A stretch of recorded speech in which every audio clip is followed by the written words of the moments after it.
میں نے کچھ بات کی ہیں اور میرے ساتھ بہت سارے لوگوں نے کام کیا ہے اور میں ان کا بہت مشکور ہوں. ابراہیم عاطف صاحب کا افسانہ خوف ایک بہت ہی سادہ بیانیہ ہے جس میں خوف کو ایک توہم کے روپ میں پیش کرنے کی کوشش کی گئی ہے.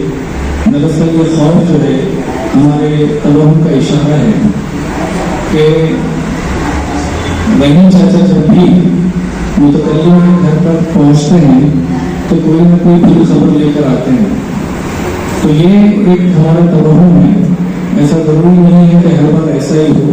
تو میں اسے خوف کے بجائے توہم سے وہم سے تعبیر کرتا ہوں اس کو.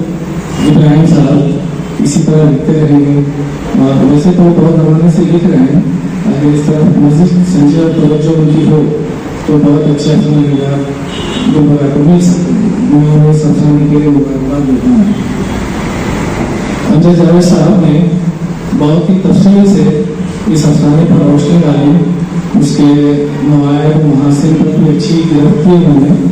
اور ایک بات کی طرف انہوں نے جو اشارہ کیا کہ بچوں کے ڈریس کا کلر بلیک ہی کیوں بتایا گیا. اگر وہاں مسئلہ یہ ہے کہ تینوں بچوں کا لباس ایک ہی رنگ کا بتانا مقصود ہے تو کلر کو بھی بتایا جا سکتا تھا. انہوں نے بہت اچھی بات کی طرف اشارہ کیا کہ بلیک کلر کو کیوں منتخب کیا گیا. مشتاق احمد سہروردی صاحب کا انشائیہ بہت ہی دلچسپ اور ایک نئے موضوع کو محیط تھا. میں انہیں اس موضوع کے انتخاب کے لیے مبارکباد دیتا ہوں اور اس انشائیہ کو انہوں نے بہت ہی خوبصورت انداز میں ڈیل کیا. وہ بظاہر بڑے سنجیدہ نظر آتے ہیں اور ہے مزاجی گار. حضور صاحب نے مشتاق احمد یوسفی اور مشتاق احمد سہروردی کا موازنہ کرتے ہوئے اشارتاً ان کے دونوں کے خط کے حوالے سے بہت اچھی باتیں کہیں. میں اس سلیقے کے لیے انہیں مبارکباد دیتا ہوں. اسماء عالم صاحبہ نے اپنی غزلیں سنائی اور جو غزلیں اطہر میر صاحب کو دی گئی تھی اس سے ہٹ کر بھی انہوں نے کچھ کلام سنایا.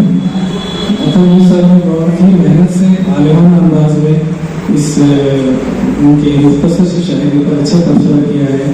میں انہیں مبارکباد دیتا ہوں. آج کے جیسے کہ آخری کڑی شکریہ کے فائدے کے لیے میں ذرا سراوردی صاحب سے گزارش کرتی ہوں کہ وہ شکریہ کا فائدہ لگا. انجمن ترقی اردو شاہ گلبرگہ کے زیر اہتمام ماہانہ ادبی نشست منعقد ہے. آخری مولانا شکریہ کا ہے. آج کی اس نشست میں افسانہ نگار جناب ابراہیم عاطف صاحب, امجد جاوید صاحب, محترمہ اسماء عالم صاحبہ, ڈاکٹر اطہر میر صاحب یہاں موجود نہیں ہیں لیکن انہوں نے اپنے تاثرات علی صدیقی صاحب سے پڑھوائی جو بہت اچھی ہے. ڈاکٹر مشتاق احمد صاحب, منظور خان صاحب اور ناصر بریلی صاحب کا بھی میں شکریہ ادا کرتا ہوں. اس اجلاس کے صدر جناب ڈاکٹر اکرم خان صاحب کا بھی شکریہ ادا کرتا ہوں اور محترمہ انجمن جناب انیس صدیقی صاحب کا بھی شکریہ ادا کرتا ہوں. آخر میں تمام سامعین, خواتین و حضرات کا بھی تہہ دل سے انجمن کی جانب سے شکریہ ادا کرتا ہوں.